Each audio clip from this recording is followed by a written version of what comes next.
How's it going, everyone? My name is George, and today we are talking about one of my all-time favorite movies, my all-time favorite animated movie, and probably the movie that I've rewatched so many times, probably the most times out of any movie, and that is Toy Story. This film was directed by John Lasseter, and it came out in 1995 and was the first full-length computer animated film, first full-length Pixar film, and stars a very talented voice cast, including Tom Hanks, Tim Allen, Wallace Shawn, Don Rickles, Annie Potts, John Ratzenberger, and Jim Varney. And it's about the toys in Andy's room. In this world, the toys come to life as long as their human owners aren't around or any humans. And the toys in Andy's room are going through a pretty stressful time because there's a big move coming up, and the toys need to find their moving buddies and make sure that they aren't forgotten in the move. And also, Andy's birthday's coming up, and with the birthday party being bumped up a week, toys are worried about also getting replaced and forgotten by Andy in that aspect. So Buzz comes along, and Woody, who is the leader of the toys and Andy's favorite toy, is jealous and feels like his spot as leader is being threatened. And certain circumstances push Woody and Buzz to have to work together to get back to Andy's room before the big move comes. So, one of the things that I've always loved about Toy Story has always been the friendship of Woody and Buzz, and how these two start off as enemies. Woody's jealous of Buzz. Buzz doesn't even realize that he's a toy and can care less about Woody's jealousy.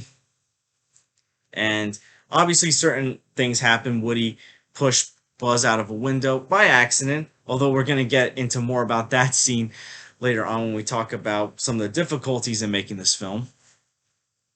And they work together to get back to Andy, from getting on a Pizza Planet car to Pizza Planet to getting taken by Sid and having to escape Sid's room. These two go through a lot, and you see character development on both aspects of these characters. Woody learning that, maybe it's okay to not be the favorite toy. He understands why Andy thinks Buzz is a cool toy, and he realizes his mistakes and his poor decision making. While Buzz, when he finds out he's a toy, originally he's very crushed and depressed by it. But over time, Woody helps him realize that being a toy is cool and making a kid happy is a great purpose to have. And Buzz realizes that maybe there's more to being just a space ranger. And so I just love the character development from these two characters and how their friendship develops. And the voice talents, Tom Hanks as Woody and Tim Allen as Buzz, these are spot on voices. It's phenomenal voice acting. I think the voice chemistry works very well together. And this came out at a time where Tom Hanks and Tim Allen were basically in the prime of their careers. The year before Toy Story came out, Tom Hanks got a lot of recognition for playing Forrest Gump, and Tim Allen, the year before Toy Story came out, Tim Allen got a lot of recognition for playing Santa Claus in The Santa Claus, and also around this time, he was also starring in Home Improvement.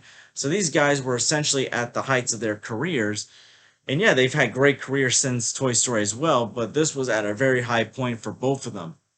And all the other voice acting is still great. Don Rickles as Mr. Potato Head, fantastic. Wallace Shawn as Rex, great as well. Just great voice acting. So this is a computer animated film. This was the first computer animated movie. And since this film, we've gotten a lot better with more updated computer animation, especially with more recent Pixar movies like Soul, Luca, and coming up Lightyear. Yeah, the animation has improved over time, but I think for the most part, the animation in Toy Story is still very good. I think the only one that I think really has not aged all that well, and it's not something I can knock the film for because it was at the time, and it seemed like they were more focused on getting the animation for the toys more ready and looking better because the main focus is on the toys. But the only animation that I think really looks poor is essentially the animation for the humans. Mostly Andy. The animation for Andy does not look that good, but I can forgive the film because of the time period and also because the main focus is on the toys, and the animation for the toys still looks very good, at least in my opinion. So also these toys get wrapped up into Sid's room.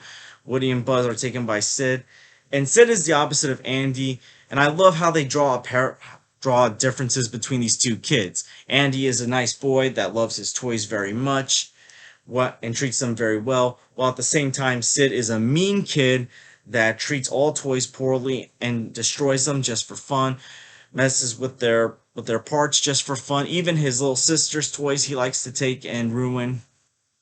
Very mean kid. And I find that to be very interesting that these two are neighbors because they're the complete opposite of each other. Randy Newman does the music in this film, and he does a fantastic job. This is where the iconic You Got a Friend in Me song came from. Fantastic song that really fits the narrative of this movie, not just because of Andy and how much he loves his toy Woody and how much Woody loves Andy, but also how Woody and Buzz become friends throughout this film. Toy Story movies have always had a great theme of friendship, of family, and this song works very well. Also, the song Strange Things, when like Woody notices that he's kind of starting to be replaced by he's being replaced by Woody, but by Buzz, sorry. And I just think the song fits very well. As far as other things about this movie goes, basically we gotta get into the famous window scene. So the I call it famous because this is the scene that is known for almost ruining Toy Story at one point. So in the film, we see that Woody wants Buzz out of the way for just one night so he can go to Pizza Planet with Andy, because Andy's allowed to bring one toy. So he just wants Buzz out of the way for one night to get some time with Andy to keep on that position of being Andy's favorite toy. But what turns into just wanting Buzz behind the desk where Andy can easily find him after Pizza Planet, he's accidentally thrown out the window, and Woody feels very guilty. He feels remorse for it, and he tries to tell the toys that it was an accident. I didn't mean for this to happen.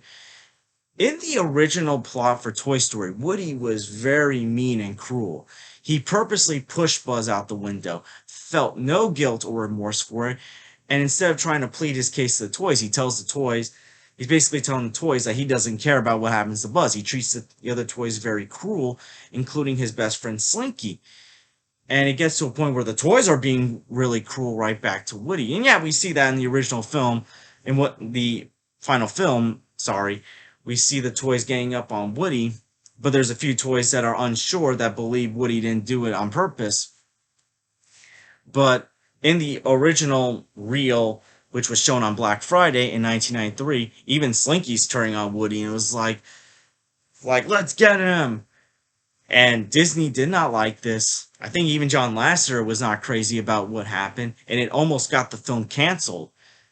And they had to make changes, and I'm glad they made those changes because it turned a character which is now one of the most beloved film characters, one of the most beloved Disney characters. He was originally going to be a very cruel and unlikable character, while in Toy Story we see him as this likable but at the same time very flawed, very remorseful character that, yeah, you understand why he's jealous. We're not defending why in his actions, but we still feel bad for him. We know that he feels bad about what happened and he feels guilty about it. So I like that they changed that because I cannot imagine Woody being this cruel, evil toy. And also the Sid's toys. They also designed for Sid's toys, showing just how messed up, not just like Sid is, but like how messed up like these toys have become and how cruel that they've been treated and how it's different from Andy's room and how Andy's toys are being handled. I like how the toys in Sid's room have to work together with Woody, and you realize that these toys are victims themselves. At first, you're kind of scared about these toys, but then you realize that, hey, they don't like Sid either. They're victims. They're going to help Woody save Buzz and teach Sid a lesson. And one of the all-time best scenes in this film, in Toy Story, is when the toys come to life and are traumatizing Sid. And when Woody's like, so play nice. And Sid just like freaks out. And you also have the iconic scene where Woody and Buzz are flying or falling with style, however you want to call it, and Woody's yelling to infinity and beyond. One of the most iconic scenes. I remember in the Disney VHS tapes when, before the previews start beginning, before the movie begins, the previews for Disney movies, that was one of the scenes that they would show as you're getting hyped up for the upcoming Disney VHS tapes coming out. But yes, truly iconic. Toy Story is an iconic film that I love, that has fantastic characters. I love these characters, and even the characters that are more like side characters in this film, they're still iconic. And yeah, this changed everything. This inspired other studios to do computer animated films. And Pixar, yeah, they're known for doing Toy Story, but if it wasn't for the success and the critical and audience response to this film, we may not have gotten movies like Monsters Inc., Finding Nemo, The Incredibles, other great Pixar movies that we've gotten throughout the years. So we gotta thank Toy Story for really changing the game for animation. I'm gonna give Toy Story an A plus. I love this movie. I love Woody and Buzz. I love the voice talents in this movie. They do a phenomenal job. And I love the themes of friendship and the music. Toy Story is a classic film, and I'm glad that kids today are still watching these Toy Story movies, especially the first film. And hopefully, like, Toy Story continues to live on. I know in a few years it's going to be 30 years since Toy Story came out. But yeah, what are your thoughts on Toy Story? Do you love it? Do you find it overrated? I don't think I've ever heard anyone say Toy Story, or at least the first Toy Story film, is overrated. People love Toy Story. Young and old, they love these characters. But yeah, let me know down below what you think about Toy Story. And I want to thank you guys for watching. Please like and subscribe already if you haven't. Please share this with someone that loves Toy Story. And hope to see you guys real soon. Next weekend, I'll be reviewing Jurassic Park 3 and Toy Story 2, keeping both the Jurassic Park and the Toy Story review series strong. And I hope to see you guys real soon. Take care, everyone.